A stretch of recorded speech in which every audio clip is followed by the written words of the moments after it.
Best tips to draw a skull on sketchbook. तो जो सबसे अहम बात है वो ये है कि स्टार्ट विद बेसिक स्ट्रक्चर। जो स्कल का बेसिक स्ट्रक्चर है उसके साथ शुरू करना चाहिए। 3 पेंसिल सेलेक्ट किए मैंने। एक है 4B गोल्ड फिश, और एक है यहाँ पे ये कोई सुपीरियर क्वालिटी की ब्लैक ब्लैक पेंसिल है F ग्रेड की, और एक मेरे पास है B ग्रेड की 5B मैरीज की। तो मैं स्टार्ट लूँगा गोल्ड फिश 4B से। और गोल्ड फिश 4B थोड़ा डार्क लाइन देगी, लेकिन बेहतर है उसका प्रेशर मैं कंट्रोल करूँगा, और साथ साथ भी उसको पता चलता जाएगा कि किस तरीके से इसे हैंडल करना है। तो जैसा कि मैं पहले आपको बता रहा था कि पहले जो उसका बेसिक स्ट्रक्चर है उसको फॉलो करना है, और एग शेप आउटलाइन बनानी पड़ेगी। एग शेप आउटलाइन के लिए ज़रूरी नहीं है कि इतनी ज़्यादा एक्यूरेसी हो।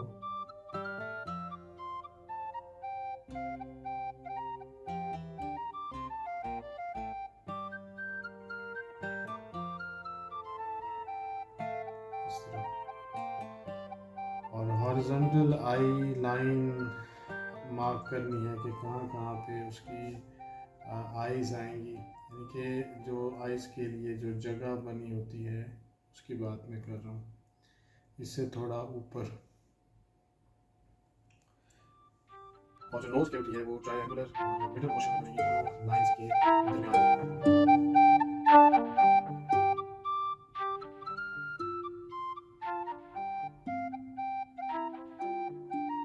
चीक बोन्स हॉरिजॉन्टल एक्सिस पर सबसे वाइड बने, और जिसको हम कहते हैं मैंडिबल यानी कि लोअर जॉ, नीचे वाला जबड़ा, वो रेक्टेंगल जैसा बनेगा थोड़ा कर के साथ। को फ्लैट शेप नहीं समझना, और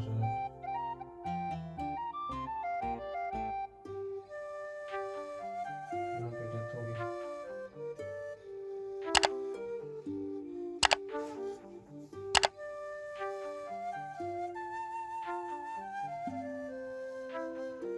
और ये है वो लोअर जॉ जिसकी मैं बात कर रहा था।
अहम बात है वो ये है कि आई सॉकेट्स में और उसकी नज़ल केविटी इसमें सबसे ज़्यादा शेडो होगा, और जो जाइगोमेटिक बोन्स और फोर हेड पर जो मिड टोन है वहाँ पर मिड टोन होगी।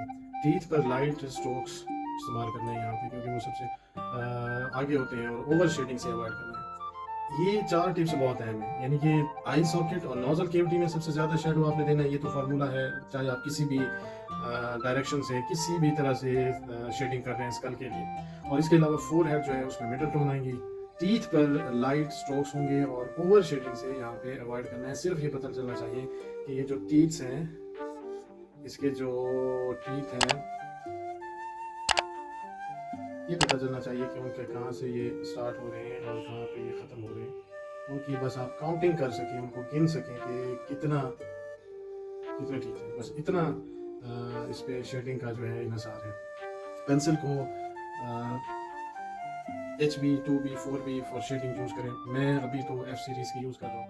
और इसके अलावा जो नए लोग सीख रहे हैं, और अभी जो पहले से जो लोग जानते हैं वो तो सारा इस चीज़ को समझते हैं, और जो नए लोग सीख रहे हैं उनके लिए ज़रूरी है कि वो एक रियल स्कल मॉडल या high resolution reference photo use करें, और बुक्स और मेडिकल इलस्ट्रेशंस जो होती हैं उनका इस्तेमाल करें। आजकल के दौर में तो वैसे भी बहुत सारे आ चुके हैं, वो क्या कहते हैं उन्हें, मोबाइल ऐप्स हैं जिनके ऊपर आप इनके स्कल का और उसकी एनाटॉमी के 3D वर्जन्स जो हैं उनको भी आसानी से देख सकते हैं। मेरे एक दोस्त जानने वाले मुझे कह रहे थे कि आप आजकल के दौर में ड्राइंग जो है उसकी क्या वैल्यू है, आप जो है उसको किस तरह से देखते हैं। तो भाई, चाहे जितनी मशीन लर्निंग आ जाए या जो आजकल जिसको कहते हैं कि आर्टिफिशियल इंटेलिजेंस आ जाए, लेकिन आपको अपनी जो सेल्फ है, आपकी अपनी ज़ात है, उसको ट्रेन करने के लिए आपको ख़ुद को काम करने की ज़रूरत पड़ती ही है। और दूसरा है कि आप AI में भी तो आपको एक ज़हनी अप्रोच की ज़रूरत होती है ना, उसके बगैर आप कैसे कर सकते हैं। आइडियाज़ भी तो चाहिए ना आपको। 5 चीज़ें लास्ट में उनका ख्याल रखना है, नोजल बोन का, और जिनको जो हाईलाइट अब इस पूरे जो स्कल को जिस तरह से मैंने पोर्ट्रेट किया है, तो जो हाईलाइट लैंडमार्क्स हैं उनमें ब्रो लाइन है, ये वाली ब्रो लाइन्स हैं, और नोजल बोन है, यहाँ पे ये हाईलाइट रहेगी, सबसे ज़्यादा लाइट जो यहाँ पे रहेगी। और ये जो आर्क है जिसको जाइगोमेटिक आर्क कहते हैं, और मैंडिबल एंगल जो है, ये मैंडिबल एंगल यहाँ पे, और स्मॉल होल फॉर जो नर्व्स हैं वो शेडिंग के लिए भी उसको हाईलाइट रहेंगे। और लास्ट में मैं जो बुक्स आपको रिकमेंड करूँगा, स्टीफन रॉजर्स बेक की एक बुक है, Atlas of human anatomy for the artist, मशहूर किताब है। इसी तरह एंड्रयू लूमिस के काफ़ी सारे ड्राइंग मेथड्स चलते रहते हैं नेट के ऊपर, और लोग उनको कॉपी भी करते हैं। उसके बाद है जनाब गोल्ड फिंगर की ह्यूमन एनाटॉमी फॉर आर्टिस्ट। तो ये सारी चीज़ें इस्तेमाल करके आप ख़ास तौर पे जो आर्ट लवर्स हैं बेहतर से बेहतर अपने काम को बना सकते हैं।